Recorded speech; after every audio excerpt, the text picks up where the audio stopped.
11મું પ્રકરણ વર્તુળ એના વિશે જોવાના છે. બધાથી પહેલાં આપણે જોશું આ વર્તુળમાં વચમાં જે છે એને આપણે કેન્દ્ર કહીએ છીએ ઓ.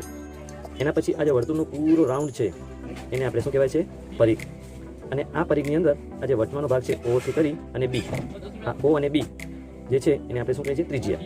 ત્રિજ્યાની વ્યાખ્યા શું છે કે હંમેશા કેન્દ્ર પરથી વર્તુળના સામેના ભાગમાં જે નીકળતી હોય રેખા જે કેન્દ્ર સાથે જોડેલી અડધી જ ઓ અને બી, જેવી રીતે અહીંયા ઓ બી એ ત્રિજ્યા દેખાય છે, એવી રીતે અહીંયા પણ તમને ઓ અને સી એ ત્રિજ્યા દેખાય છે.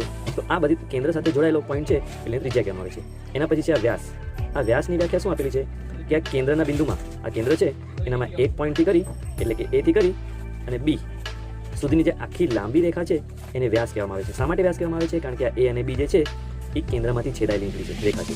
આપણે આને ઈ અને સીને કેમ નથી કહેતા વ્યાસ? કારણ કે ઈ અને સી એ કેન્દ્રમાંથી જોઈન્ટ થઈને આવેલી છે, નથી આવી. એટલા માટે આપણે જોશું અહીંયા એ અને બી જે રેખા છે એ કેન્દ્રમાંથી છેદાઈને આવી છે એટલે એને શું કહેવામાં આવે છે? વ્યાસ. એવી રીતે બીજી પણ એક રેખા તમને દેખાય છે અહીંયા એફ અને સી, એ પણ શેમાંથી બિંદુમાંથી છેદાઈને આવી છે? કેન્દ્રમાંથી. આ પણ શું છે? વ્યાસ. હવે આપણે એના પર જોશું જીવા. આ જીવા કોને કહેવાય છે? જે કેન્દ્રમાંથી જોડાયેલી ન હોય અને અલગથી એક રેખા દોરેલી હોય તેને આપણે જીવા કહીએ છીએ. જેવી રીતે અહીંયા આપણી પાસે ઈ અને સી રેખા દેખાય છે અને બીજું અહીંયા આપણી પાસે એ અને ડી રેખા, એ પણ જીવા દેખાય છે. તો આ મેઇન વસ્તુ આપણે અહીંયા જોવાનું છે વર્તુળમાં. એ શું જોવાનું છે? તો આ વચમાંનું છે કેન્દ્ર બિંદુ અને પરિઘ. પરિઘ એટલે આખો રાઉન્ડ. આ આખા વર્તુળનો જે રાઉન્ડ છે, ગોળ છે, એને આપણે શું કહીએ છીએ? પરિઘ કહીએ છીએ. અને આ કેન્દ્રમાંથી નીકળેલી બાજુ છે એને આપણે ત્રિજ્યા કહીએ છીએ. અને આખી જે લાઈન છે એને આપણે શું કહીએ છીએ? વ્યાસ. આ રીતે આપણે અહીંયા આ ત્રણ વસ્તુ વિશે જોવાના છે: પરિઘ, જીવા, ત્રિજ્યા અને વ્યાસ. એના અહીં સૂત્ર આપેલા છે. એની મદદથી આપણે અહીંયા પરિઘને શોધવાનું છે, ત્રિજ્યાને શોધવાનું છે અને વ્યાસને શોધવાનું છે. આ રીતે આપણે હવે એના આગળના દાખલા જોશું. અહીંયા આપણે બધાથી પહેલાં સૂત્ર જોશું વ્યાસનું સૂત્ર. વ્યાસ, જેને ઇંગ્લિશમાં ડી કહેવામાં આવે છે, બરાબર 2r. r એટલે અહીંયા ત્રિજ્યા સમજવાનું. r એટલે શું છે? ત્રિજ્યા. પછી બીજો સૂત્ર છે પરિઘ, કાઉન્સમાં સી લખ્યું છે, પરિઘને સી બરાબર 2πr. અહીંયા 2πr લખ્યું છે કાઉન્સમાં. જ્યારે રકમમાં ત્રિજ્યા આપેલી હોય ત્યારે આ સૂત્ર વાપરવું. જ્યારે આપણી પાસે રકમ આવશે પરિઘ શોધવાનો આવશે દાખલામાં અને એમાં તમને લખ્યું છે કે પરિઘ શોધો અને રકમમાં r નું માપ એટલે શેનું? ત્રિજ્યાનું માપ આપેલું હશે, ત્યારે આપણે આ સૂત્ર વાપરવું. પરિઘ બરાબર 2πr.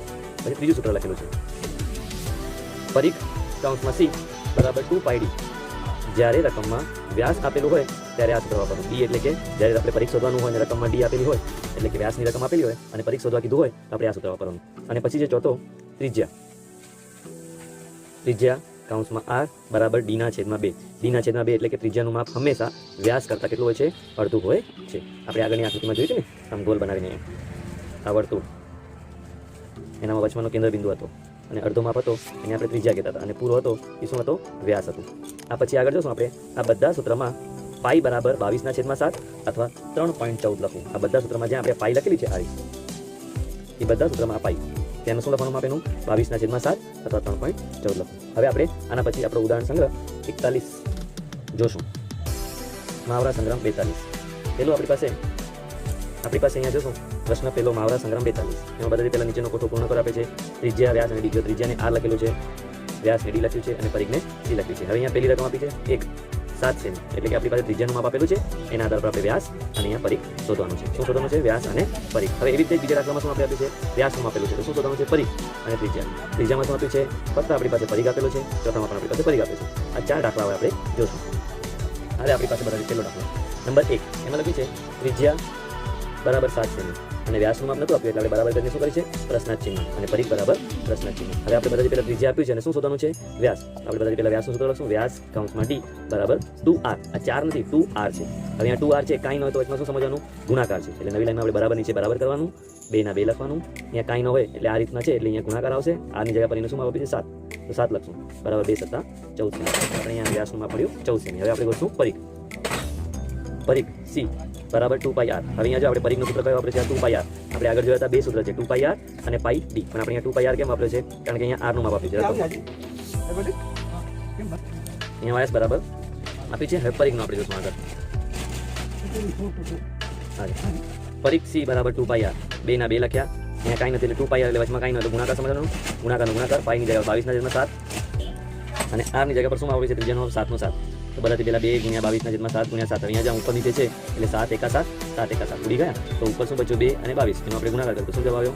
44 સેમી. હવે આ સેમી શા માટે લખ્યું છે? આપણે રકમમાં આપણી પાસે આપેલું છે 7 સેમી એટલે આપણે અહીંયા સેમી લખ્યું. હવે જોશું એનો પછી બીજો દાખલો છે વ્યાસ એટલે ડી બરાબર 28 સેમી આપણી પાસે શું આપ્યું છે? વ્યાસનું માપ 28 સેમી આપ્યું છે. એના આધાર પર આપણે ત્રિજ્યા અને પરિઘ શોધવાનું છે. તો જો ત્રિજ્યા બરાબર પ્રશ્ન ચિહ્ન કર્યું, પરિઘ C બરાબર પ્રશ્ન ચિહ્ન કર્યું. હવે આગળ આપણે શું શોધવાનું છે? ત્રિજ્યા. એટલે આપણે ત્રિજ્યાનું સૂત્ર વાપરશું આ રીતે.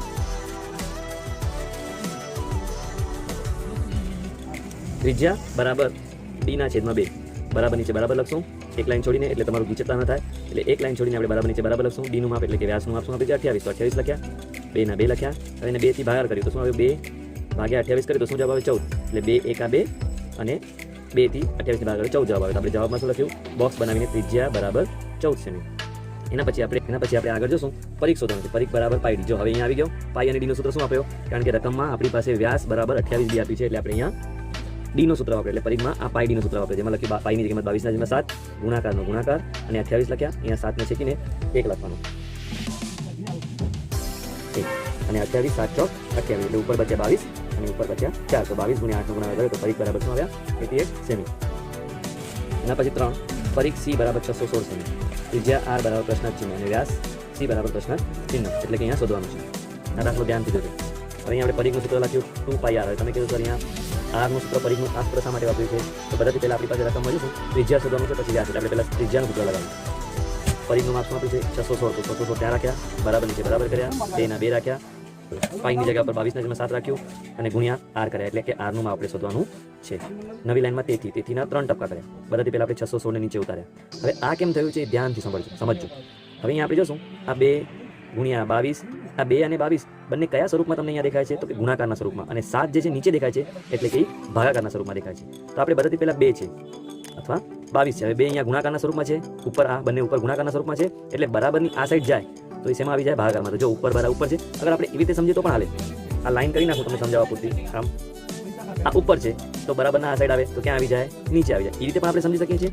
અથવા અને બીજું આ નીચે છે તો જો બરાબરની આ સાઈડ એટલે કે આ બરાબરની આ સાઈડ બીજી બાજુમાં, જેને આપણે આપણી ગણિતની ભાષામાં કહીએ તો ડાબી બાજુ અને જમણી બાજુ. હવે આ રકમને આપણે ડાબી બાજુ ગોતવા મોકલવાનું છે. હવે તમે કહો સર ડાબી બાજુ શું કરવા મોકલવાનું છે? તો અહીંયા આપણે કોની કિંમત શોધવાની છે? R ની કિંમત. જેની કિંમત શોધવાની હોય એની આજુબાજુમાં જે રકમ છે એને બરાબરની આ સાઈડ મોકલાવી દેવાની. તો બધાથી પહેલા આપણે 616 લખ્યા. 2 જે છે એ ઉપર છે, અથવા આપણી ભાષામાં ગણિતની ભાષામાં કહીએ 2 એ ગુણાકારના સ્વરૂપમાં છે, તો એને આપણે ક્યાં મોકલ્યા? ભાગાકારના સ્વરૂપમાં. એટલે નીચે ઉપર છે તો નીચે, 22 તો ઉપર છે તો નીચે, આ ક્યાં છે? 7 નીચે છે તો બરાબરની આ સાઈડમાં ઉપર. આ રીતે સમજશો તો પણ તમને સમજણ પડશે.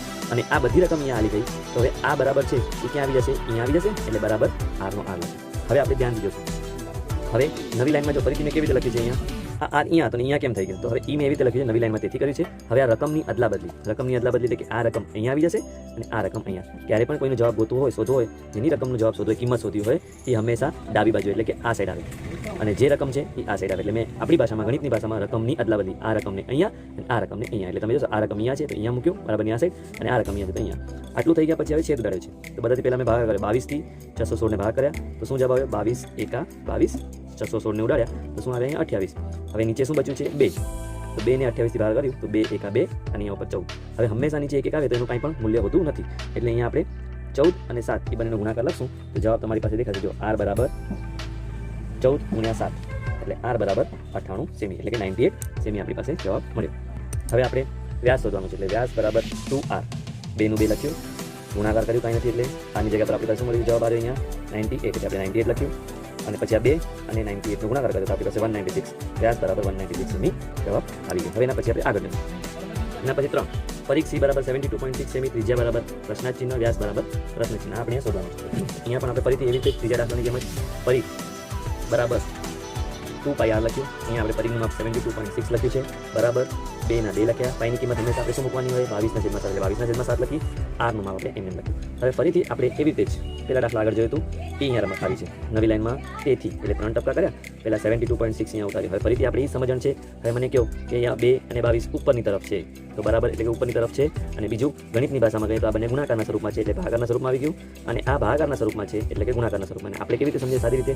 આ ઉપર તરફ છે તો ક્યાં આવી જાય? નીચે તરફ, બરાબરની બાજુમાં, આ બાજુમાં. અને આ નીચે તરફ છે તો ઉપર તરફ આવી જાય એટલે કે અહીંયા. બરાબર પહેલા આપણે આ લખ્યું, અહીંયા બરાબર અહીંયા નીચે છે તો ક્યાં આવી ગઈ? બાજુમાં ઉપર આવી ગયું, અને આ ઉપર છે તો આ નીચે આવી ગયું, બરાબર R ના R. પછી આપણે રકમની અદલા બદલી કરી. આ રકમ અહીંયા અને આ રકમ અહીંયા કર્યું. નવી લાઈનમાં એ રકમ લખી નાખી 72.6 × 7 2 × 22. હવે આપણે આગળ જોશું. R બરાબર 72.6 છે, જોજો તો 726 લખ્યા.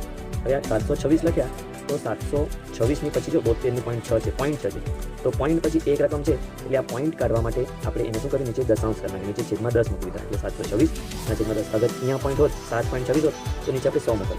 આ પોઈન્ટ પછી કેટલી રકમ છે 1 એટલે આપણે 1 મીંડો મૂક્યો, 10 મૂક્યો, ગુણાકારનું 7 અને છેદમાં 2 ગુણ્યા 22. હવે આપણે છેદ ઉડાડ્યો, 22ને ચેકીને 1 લખ્યું અને આને ચેકીને 333 લખ્યું. હવે આ બંને રકમ એમને બચી છે એટલે એનો ગુણાકાર કર્યો તો 231 આવ્યા. આ 10 દુ 20, 20 સાથેનો ભાગાકાર કર્યો તો આપણી પાસે જવાબ આવે 11.55. આ રીતે આપણી પાસે જવાબ મળ્યો 11.55 સેમી. એના પછી વ્યાસ ડી બરાબર 2r, 2 નો 2 r નો બરાબરનો માપ મળ્યો, આપણે જવાબ 11.55. આ બંનેનો ગુણાકાર કર્યો તો 23.1 સેમી આપણી પાસે જવાબ આવ્યો અને વ્યાસ ડી બરાબર 23.1 સેમી આપણે લખ્યું. હવે આપણે જોશું આપણો બીજો પ્રશ્ન. બીજો પ્રશ્ન આપ્યો છે એક વર્તુળનું પરિઘ 176 સેમી છે તો તેની ત્રિજ્યા શોધો. બરોબર છે, પરિઘ આપ્યું છે કેટલું 176 અને તેની ત્રિજ્યા શોધવાનું છે ત્રિજ્યા. આપણે યાદ આવે છે કેવી રીતે કરવાનું, જ્યારે ત્રિજ્યા શોધવાનું છે અને પરિઘનું માપ આપેલું તો આપણે કયું સૂત્ર વાપરશું, પરિઘનો ત્રિજ્યાવાળું સૂત્ર વાપરશું ને. હવે આપણે એ સૂત્રનો દાખલો જોશું. અહીંયા તમારી પાસે મેં રકમ નથી લખી કારણ કે ડાયરેક્ટ દાખલો કર્યો છે તો તમે જોઈ લેજો. અહીંયા રકમ લખી, નવી લાઈનમાં 2 લાઈનમાં રકમ માટે જગ્યા મૂકી છે. એના પછી તમે સીધો દાખલો કરશો. પરિઘ C બરાબર 176. હંમેશા આ વસ્તુ હું લખું છું એ વિગત છે, દાખલાની શરૂઆત હંમેશા વિગતથી કરવામાં આવે છે. પરિઘ C બરાબર 176 સેમી. આપણે શું શોધવાનું, ત્રિજ્યા. જે શોધવાનું છે એની બાજુ મને પ્રશ્ન ચિહ્ન કર્યો છે. હવે અહીંયા ત્રિજ્યા શોધવાનું છે એટલે આપણે અહીંયા ત્રિજ્યા શોધવાનું છે એટલે આપણે બરાબર જોઈશું અહીંયાથી કઈ સૂત્ર આપ્યું છે મેં 2πr. પરિઘનું માપ 176. ફરીથી અહીંયા એક વસ્તુ આવી આપણે કહેતા હોય ને હવે આ ક્યાં મૂકવાનું સર કન્ફ્યુઝ થઈ જાય છે. તો જો 176 તેથી કરી નાખ્યું અહીંયા, 176 176 ઉતારી લીધું. હવે આને અહીંયા મૂકવાનું છે તો જો કેવી રીતે થયું, આ ઉપર છે નીચે છે તો ઉપર આવી ગયું. હવે તમે કીધું ઉપર નીચે ખબર ન પડી તો ઉપર જ છે એટલે 176 ગુણ્યા 7 અને આ 2 ગુણ્યા 22 જે છે ઉપર છે તે બરાબરની આ સાઈડમાં નીચે એટલે 2 ગુણ્યા 22 બરાબર 8. હવે અહીંયા એવી રીતે રકમની અદલા બદલી કરી 8 બરાબર 176 ગુણ્યા 7 છેદમાં 2 ગુણ્યા 22. તો બધાથી પહેલાં આપણે 22 થી છેદ ઉડાડ્યા 176 નું તો 22 એકા 22 એટલે અહીંયા 22 ને 1 લખ્યું અને 176 ને ચેકીને 8 લખ્યું. બાજુ બાજુમાં નહીં લખવાનું, ચેકીને ઉપર ઉપર લખતા જવાનું અને આને પણ છેદો તો નીચે નીચે કરતા જવાનું. હવે 2 થી 8 નું છેદ ઉડે 2 ચોક 8 એટલે 2 એકા 2, 2 ને ચેકીને 1 લખ્યું, 8 ને ચેકીને 4 આમ ઉપર લખ્યું. હવે ઉપર શું બચ્યું 4 અને 7. નવી લાઈનમાં આપણે જો તેથી કરીને લખ્યું છે, નવી લાઈનમાં આપણે તેથી કરીને લખ્યું છે r બરાબર 4 ગુણ્યા 7. નવી લાઈનમાં તેથી લખશું r બરાબર 28 સેમી. આ રીતે આપણે બીજો દાખલો પૂરો થયો. હવે જશું ત્રીજો.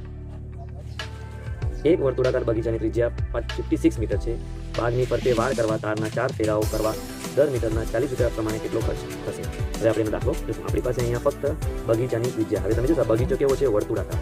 વર્તુળાકાર એટલે કે આવો ગોળ, આ ગોળ બગીચો છે. એની ત્રિજ્યા એટલે આપણે પોઈન્ટથી કરી અને અડધું માપ કેટલું આપ્યું છે 56. એના આધાર પર આપણે બાગની ફરતે વાળ, આ ગોળ બગીચો છે એની વાળ કરવી છે. એટલે વાળ એટલે ઇંગ્લિશમાં જેને બાઉન્ડ્રી કહેવામાં આવે છે, બાઉન્ડ્રી બનાવવાની છે. તો એનો એક ફેરાનો ખર્ચો 40 રૂપિયા થશે. એટલે આપણે કેટલી વાર 4 ફેરા કરવાનો પ્રમાણે કેટલો ખર્ચ થશે એ આપણે શોધવાનો છે. એનો દાખલો જોશું. દાખલો ત્રીજો.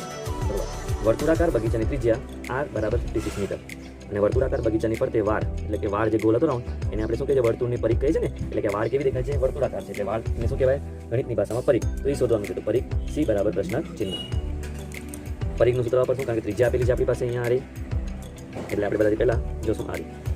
પરિઘ બરાબર 2πr બરાબર નીચે બરાબર 2 ના 2 ગુણ્યા પાઈની જગ્યા 22 ના છેદમાં 7 અહીંયા કાંઈ નથી ગુણ્યા આરનું માપ 56 તો 56 7 8 56 એટલે કે 7 ને ચેકીને 1 લખ્યું અને 56 ને ચેકીને 8. તો આ 2 22 અને 8 એ ત્રણેયનો ગુણાકાર કરશો તો આપણી પાસે લાગશે પરિઘ બરાબર 352 મીટર. હવે જોશું આપણે આગળ. હવે બન્યો વર્તુળાકાર બાગની ફરતે વાળનો પરિઘ એટલે કે એક વાળનો પરિઘ. પરિઘ એટલે કે આ વર્તુળાકાર બગીચો હતો એનો એક વાળનો પરિઘ પૂરો. એક વાળનો પરિઘ કેટલો આવે પૂરો આપણો 352 મીટર. આ વાળને કેટલા ફેરા કરવાના છે, 4 ફેરા કરવાના છે. તો આપણે એક વાળનો ફેરાનો કેટલો પરિઘ મળ્યો 352 મળ્યો છે. આપણે કેટલી વાર ફેરા કરવાના છે, આમ 4 ફેરા કરવાના છે. 1 2 3 4. તો 4 વખત એક વાળને આપણે કેટલો આવે પરિઘ કેટલો આવે 352. તો 4 વાળનો કેટલો આવશે એ ગોતવા માટે આપણે આ વાળને 4 ફેરા કરવાના છે. નવી લાઈનમાં લખ્યું 4 × 352 એટલે કે બરાબર કરી 1408 મીટર ને તાર ફરતે તાર લાગશે. હવે એના પછી અહીંયા આપ્યું છે કે એક ફેરાના કેટલા લાગે 40 રૂપિયા. આપણે આપણી પાસે શું લખ્યું છે અહીંયા ફૂલ ખર્ચ વાળના ફેરાનો બરાબર 4 વખત ફેરાના કેટલા છે 1408. આપણે 408 લખ્યા ગુણ્યા એક કેટલો ખર્ચો લાગે 40 એટલે ગુણાકાર 40 કર્યું તો આપણે ખબર પડી ગઈ બરાબર 56,56,320 રૂપિયા લાગે છે. હવે આપણે એનો જવાબ લખશું વિગતમાં આ રીતે. તેથી કરી બાગની ફરતે વાળ કરવા તારના 4 ફેરા કરવા માટેનો કુલ ખર્ચ 56,320 રૂપિયા થશે. હવે જોશું આપણે આગળ દાખલો. એક બળદગાડાના પૈડાનો વ્યાસ 1.4 મીટર છે. 1.1 કિલોમીટર અંતર કાપતા બળદગાડાનું પૈડું કેટલા આટા ફરશે. હવે આપણે અહીંયા જોશું એક બળદગાડાના પૈડાનો વ્યાસ આપણી પાસે શું આપે છે 1.4 મીટર. હવે એના આધાર પર આપણે વ્યાસ આપેલું છે, વ્યાસ એટલે કે આપણે શું આ ગોલ છે, આ ગોલ પડ્યો છે, એનો વ્યાસ એટલે આખાનો માપ આપે છે, કેન્દ્રમાંથી છેદાયેલો વ્યાસ, એનો માપ શું આપે છે 1.4. હવે આપણે બળદગાડાના પૈડાનો આંટો, બળદગાડાનો પૈડો એટલે કે આ પૈડો છે આખો, એનો એક આંટો એટલે આપણે શું થયું, એક પરીખ થઈ ગયું ને, તો આંટો એટલે આપણે આંટો કાઉન્સમાં પરીખ બરાબર શું શોધવાનું છે, પરીખ શોધવાનું છે, એટલે આપણે લખ્યું બરાબર પ્રશ્નાર્થ ચિહ્ન. પછી પરીખ સી બરાબર પાયડી. હવે અહીંયા પરીખમાં આપણે પાયડીનું સૂત્ર વાપર્યો, કારણ કે આપણી પાસે વ્યાસનું માપ આપેલું છે, એટલે બરાબર કરી પાઈના જગ્યા પર 22/7 લખ્યું, ગુણાકાર લખ્યું 1.4. નવી લાઈનમાં કેટલું લખ્યું, 22/7 ગુણ્યાકાર ગુણાકાર. હવે અહીંયા 1.4 છે, તો આગળની જેમ જ આપણે અહીંયા પોઈન્ટ કાઢ્યું છે, એટલે પોઈન્ટ કાઢી નાખ્યું એટલે રકમ શું બની ગઈ 14, અને પોઈન્ટ પછી એક રકમ છે એટલે છેદમાં શું આવી ગયા 10. હવે અહીંયા છેદ ઉડાડે છે, 7 × 7 7 × 2 14. હવે આ 22 અને 2 છે એનું આપણે ગુણાકાર કરશું, એને કહેવાનું આ 22/2, એટલે 22 અને 2 એનો ગુણાકાર કરે 44, અને 7 અહીંયા 1 થઈ ગયો, 7 ની જગ્યાએ 1 1 10/10. નવી લાઈનમાં એને પછી પોઈન્ટમાં જવાબ મૂકી દીધો આપણે. પરીખ સી બરાબર 4.4 મીટર. હવે એક આંટામાં કાપેલું અંતર, બળદગાડાએ એક આંટો ફર્યો, આમ એક આંટો ફર્યો ગોલ, આમ એક આંટો ફર્યો ગોલ, એક આંટામાં કાપેલું અંતર બરાબર બળદગાડાના પૈડાનો પરીખ, એટલે કે બળદગાડાનો પૈડો છે, આ ગોલ પૈડો છે એનો પરીખ, અને આ એક આંટો ઈસ થયો ને, એટલે આપણે લખ્યું એક આંટાનું કાપેલું માપ લો અંતર બરાબર બળદગાડાના પૈડાનો પરીખ, એટલે એટલું જ થાય, એક આંટામાં કાપેલું અંતર અને બળદગાડાના પૈડાનો પરીખ સેમ થાય, સરખો થાય, એટલા માટે આપણે એનું માપ લખ્યું બરાબર 4.4 મીટર. એક આંટાનું કાપેલું અંતર અને બળદગાડાના પૈડાનો પરીખ સરખો થાય છે, એટલે બરાબર કરી આપણે 4.4 મીટર લખ્યું. હવે આપણે શું શોધવાના છે, કુલ આંટા, કેટલા આંટા થશે, આપણે લખ્યું કુલ આંટા બરાબર અંતરના છેદમાં પરીખ. આ એક સૂત્ર આપણે લખ્યું, નવી લાઈનમાં બરાબર કરીને બરાબર કર્યું. અંતર કેટલો મળે છે આપણે અહીંયા, આપણી પાસે અંતર જો અહીંયા લખ્યું છે, કેટલું અંતર છે 1.1 કિલોમીટર અંતર. આપણે અહીંયા આપણે લખ્યો અંતરમાં શું લખ્યું 1.1 કિલોમીટર, 1.1 ના છેદમાં મીટર કેટલો આવે છે પરીખ 4.4. હવે અહીંયા 1000 કેમ આવ્યા, તો આપણે શું આ 1.1 રકમમાં લખેલું છે, આ 1.1 કિલોમીટરમાં છે, એનું આપણે શું કરવાનું છે અહીંયા મીટરમાં કરવાનું છે. તમે કહો સર મીટરમાં કેમ કરવાનું છે, કારણ કે પરીખ આપણી પાસે એમ આપી છે મીટરમાં, એટલે કિલોમીટરનું મીટર કરવા માટે આપણે એને શું કરશું, ગુણ્યા 1000 સાથે ગુણાકાર કર્યો. નવી લાઈનમાં આપણે લખ્યું 11 લખ્યા ગુણ્યા 1000 અને 0. હવે તમે કહેતા ક્યાંથી આવ્યું, આ 11 1.1 હતું એનો પોઈન્ટ કાઢ્યો એટલે નીચે આવી ગયું, અને આ 4.4 નો પણ પોઈન્ટ હતો એ આપણે અહીંયા ઉપર મીંડો મૂક્યો, નીચે હોય પોઈન્ટ તેનો મીંડો ઉપર આવે, અને ઉપર પોઈન્ટ હોય કાઢી તેનો 0 શૂન્ય નીચે આવે, એટલે અહીંયાનો શૂન્ય પોઈન્ટ હતું એને કાઢ્યું એટલે ઉપર પોઈન્ટ 0 આવે. તમે કહેતા 1000 ક્યાં આવ્યા, તો 1000 ક્યાંથી આવ્યા છે, એ 1000 આપણે 1000 કિલોમીટર છે, કિલોમીટરમાંથી મીટર કર્યા એટલા માટે આપણે 1000 વડે ગુણાકાર કર્યો. આ મીંડું ઉડી ગયું, તો આપણી પાસે 11 ગુણ્યા 1000 બચ્યા, તો આપણે એનો ગુણાકાર કરીએ તો 11000 થઈ ગયા, અને 44 ને 44. હવે આ 44 ને આપણે ભાગાકાર કરીએ, જો અહીંયા આવે 44 થી 11000 ને ભાગાકાર કર્યો, 44 ગુણ્યા 2 કર્યું તો 88 આવ્યો, આ 220 થઈ ગયા, અને પછી આ એનો ભાગાકાર 10 માંથી 8 જાય તો 2, અહીંયા 10 માંથી 9, 10 માંથી 8 જાય 2, અહીંયા 0 0 44 ગુણ્યા 5 2250 થયા, 0 થઈ ગયો, અને જવાબ આવે શું આપણી પાસે 250. અને આ રીતે આપણે જવાબ લખીએ 250. ફાઇનલ આપણે છેલ્લો જવાબ લખશું, જવાબ 1.1 કિલોમીટર અંતર કાપતા બળદગાડાને પેડું 250 આંટા ફરશે. આ રીતે આપણો મહાવરા સંગ્રામ 42 અહીંયા પૂર્ણ થાય છે. થેન્ક યુ, ધન્યવાદ. અને જે પણ તમને ખબર પડે એ મારા કમેન્ટ બોક્સમાં નાખી દેજો, ઠીક છે. Thank you, bye bye.